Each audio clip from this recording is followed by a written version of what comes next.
কোরআনকে এরাই মূলত পরিত্যাগ করেছে।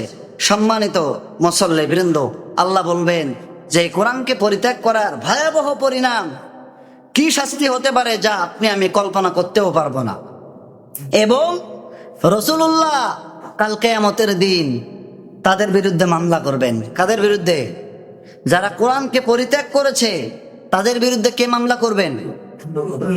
রাসূলুল্লাহ। আল্লাহ রসুল যদি বাদী হন আর বিচারক যদি আল্লাহ হন, আমরা যদি আসামি হই, বলেন সেখান থেকে কি আর বাঁচাবার কোনো পথ আছে? আপনি সূরা ফুরকান খোলেন, যদি একটি কথা মিথ্যা বের করতে পারেন, আমি মানুষকে কষ্ট দেওয়ার জন্য মিথ্যা যদি কোনো কথা ছড়াই, তাহলে কাল কিয়ামতের দিন আল্লাহর দরবারে আমি জবাবদিহির আসামির কাঠগড়ায় দাঁড়াবো। আল্লাহ রসুল বলেছেন সূরা ফুরকান 30 নম্বর আয়াত, আল্লাহ তাআলা বলেছেন যে ওয়াকালা রাসূলু ইয়া রাব্বি, রসুল সেদিন আল্লাহর দরবারে দাঁড়াবে, বলবে ইয়া রাব্বি, হে আমার রব, ইন্না কওমি ইত্তাখাযু হাযাল কুরআনা মাহজুরা।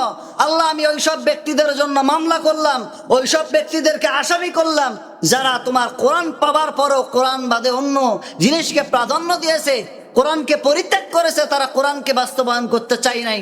আমি এই ব্যক্তিদের জন্য তোমার দরবারে মামলা দায়ের করলাম। জোরে বলে নাউজুবিল্লাহ। আল্লাহ রসুল আপনার আমার বিরুদ্ধে যদি মামলা করেন, জান্নাত তো অত দূরের কথা, জান্নাতের গ্যারান্টিও আপনার আমার নাকে আসবে। আল্লাহ রসুল যদি সেদিন আমাদের বিরুদ্ধে দাঁড়ান, আর আমাদের বাঁচার কোনো পথ থাকবে না।